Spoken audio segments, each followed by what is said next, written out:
జయ జయ శంకర హర హర శంకర శ్రీ மகாபெரியவாச்சரணம் மூக பஞ்சசதி பாதாரவிந்த சதகம் ஸ்லோகங்கள் 61 to 80 ஸ்லோகங்கள் 61 முதல் 80 வரை. ஜனோயம் சந்தப்தஹ ஜனனி பவசண்டாம் சுகிரணை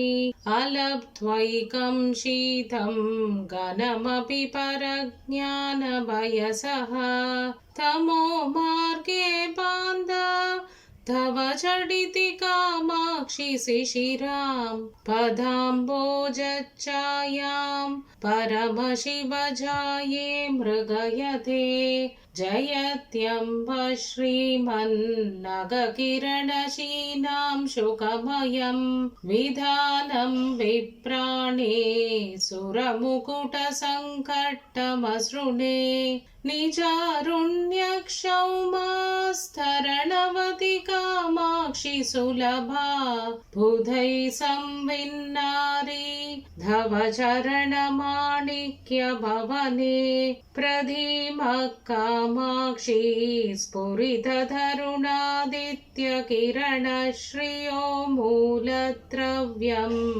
तव चरणमत्रीन्द्रतनये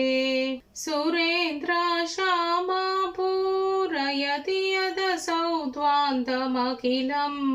धुनीते दिक्पाघान् अभिजमहसा पाटलयते महाभाष्यव्याख्या पडुशयनमारोभयति वा स्मरव्यापारेर्ष्या पिशुननिटिलं कारयति वा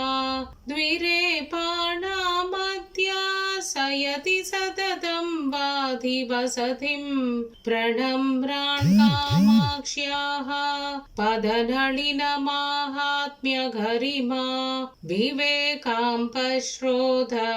स्नपनपरिपाटी शिशिरिते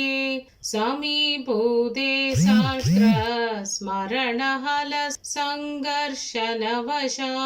सदां चेदक्षेत्रे वबति तव कामाक्षि चरणौ महासंवित्सस्य प्रखरवरबीजं गिरिसुते तथा नो मन्दारस्तबकपरिपाठिं नगरुचा वहन्तीप्ताशोणाङ्गुलिपटलचाम्बेयकलिकाम् अशोकोल्लासं नः प्रचुरयतु कामाक्षि चरणौ विघासी वासन्तः समय इव ते शर्वदयिते नगां शुभ्राशुर्य प्रसृमरमरालितवलितः स्फुरन्मञ्जीरोध्यन्मरगदमहैशैवलयुतः भवत्या कामाक्षि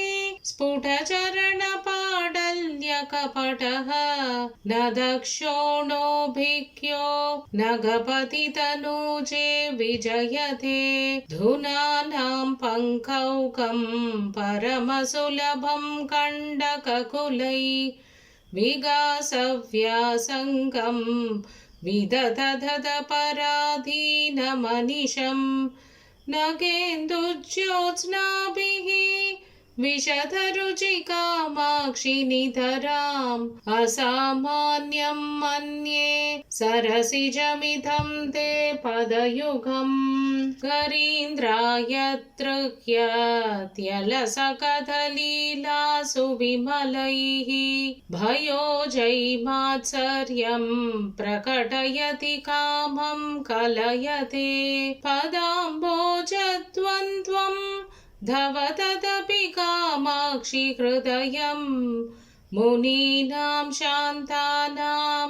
कदमनिशमस्मै स्पृहयते निरस्ताशोणिम्ना चरणकिरणानां तव शिवे समिन्धाना सन्ध्या रुचिरचलराजन्यतनये असामर्थ्यातेनं परिभवितुमेतत्समरुचां सरोजानां जाने मुकुलयति शोभां प्रतिदिनम् उपादिक्षत्ताक्ष्यं तव चरणनामा गुरुरसौ मरालानां शङ्गे मसृणगतिलालित्य शरणौ अधस्ते निस्तन्त्रं नियतममुना सख्य पदवीं प्रपन्नं पादोजं प्रतिदधति कामाक्षि कुतुकं दधानै संसर्गं प्रकृतिमलिनै षट्पदकुलै द्विजादिश्लाघा विदिषु विदधत्पिमुकुलतां रजो मिश्रै पद्मै नियतमपि कामाक्षि पदयो विरोधस्ते युक्तो विषमशरवैरिप्रियतमे कवित्वश्रीमश्रीकरणनिपुणौ रक्षणजनौ विभन्नानामश्रीमन्नलिनमसृणौ चोणकिरणौ मुनीन्द्रानामन्दः करणशरणौ मन्दशरणौ मनोज्ञौ कामाक्ष्या दुरितहरणौ नौमि चरणौ परस्मात् सर्वस्मात् च परयो मुक्तिकरयो नगश्रीभिर्ज्योत्स्ना कलिततुलयो ताम्रतलयो निलीये कामाक्ष्या निगमनुदयो नागिनदयो निरस्तप्रोन्मीलन् नलिनमदयोरेव पदयो स्वभावादन्योन्यं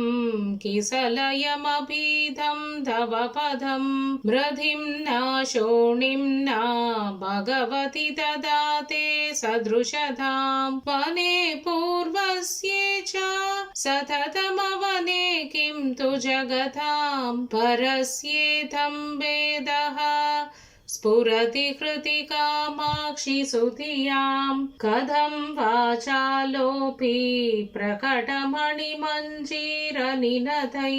सदैवानन्दार्त्रान् विरचयति वाचं यमजनान् प्रकृत्या ते शोणश्च विरपि च कामाक्षि चरणो मनीषा नैर्मल्यम् कथमिव नृणां मां सलयते चलदृष्णा वीची परिचलनपर्याकुलदया मुहुर्प्रान्तस्त्वान्त परमशिव वामाक्षि परवान् तितिर्षु कामाक्षि प्रचुरधर कर्माम्बुधिममुं कथाहं लप्स्येते चरणमणिसेतुं गिरिसुते विसुक्ष्यन्त्यां प्रज्ञा सरिति दुरितग्रीष्मसमयप्रभावेन क्षीणे सति मम मनः केकिनिशुका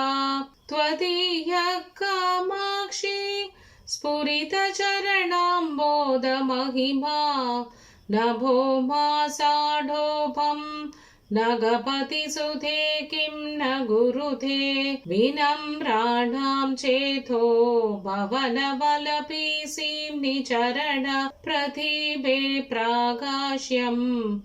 तथदि तव निर्धूततमसि असीमा कामाक्षि स्वयमलकुदुष्कर्मलहरी विगूर्णन्ति शान्तिम् शलभपरिपाठीव भजते विराजन्ति शुक्तिः नगकिरणमुक्ता मणितथे विभत्पादोराशौ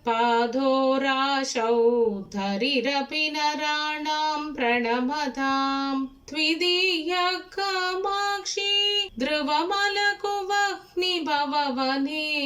मुनीनां ज्ञानाग्ने अरणिरयम् अंघ्रिर्विजयते। जय जय शंकर, हर हर शंकर. श्री महापेरियवा चरणम. மூக பஞ்சசதி பாதாரவிந்த சதகம். ஸ்லோகங்கள் 61 to 80. ஸ்லோகங்கள் 61 முதல் 80 வரை.